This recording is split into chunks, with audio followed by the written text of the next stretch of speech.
Pemirsa, Sekretaris Daerah Sekda Kota Palembang Ratu Dewa meresmikan Masjid Al-Hidayah di Jalan Sabukingking, Sungai Buah, Kecamatan Ilir Timur 2, Palembang pada Jumat 2 Juni 2023. Sekretaris Daerah Sekda Kota Palembang Ratu Dewa menghadiri sekaligus meresmikan Masjid Al-Hidayah di Jalan Sabukingking, Sungai Buah, Kecamatan Ilir Timur 2 yang ditandai dengan penandatanganan prasasti dan pembagian Al-Quran ke Masjid Al-Hidayah.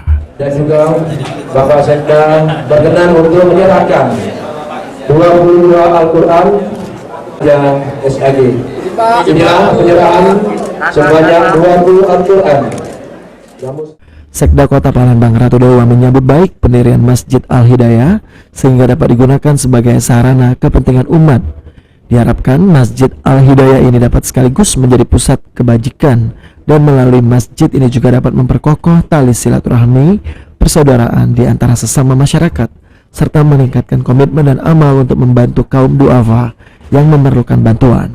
Pada hari ini saya menghadiri peresmian Masjid Al-Hidayah di Kelurahan Sungai Buah. Harapan saya semoga masjid ini menjadi wahana, menjadi media tidak hanya dalam kegiatan-kegiatan rutin beribadatan, tetapi lebih dari itu dan lebih luas.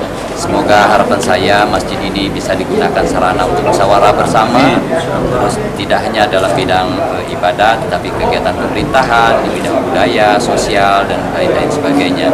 Harapan yang kedua adalah saya harapkan untuk terus melakukan pembinaan terhadap anak-anak kita, yaitu dengan akhlakul karimah yang baik, yang lurus, taat dan patuh kepada orang tua. Semoga masjid ini menjadi media sarana ke sana. Acara peresmian masjid ini dihadiri oleh Camat Ilir Timur 2 dan didampingi ketua masjid serta tamu undangan lainnya. Aji Doli, Hapal TV.